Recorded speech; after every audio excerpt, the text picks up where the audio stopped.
13.2. pa do 10.3. U našoj udruzi Art Oratorij imaš izložbu. Izložba Inner Garden, gdje se fokusiram na psihičko zdravlje i cjelokupno, povratak sebi u odnosu na to koliko smo u stvari previše izbombardirani sa različitim informacijama, tako da radim neku malu oazu gdje bi svako mogao naći neki mir, recimo to tako.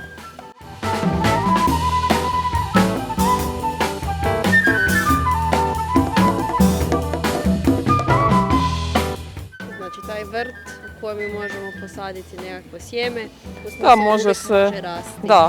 Da se može i doslovce i metaforički tumačiti.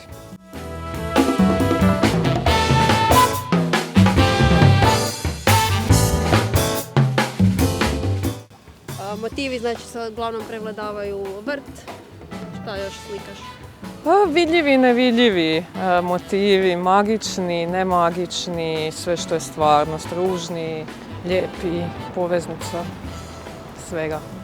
I sam gledatelj postaje dio rada i onda mi sa svakim prostorom i rad izgleda drugačije. I onda mi je interesantno sa nečim što se gleda da se ni ne može puno tu napraviti, da je sve već napravljeno u slikarstvu, uvijek ima načina kad god se igraš i zanimljivo je.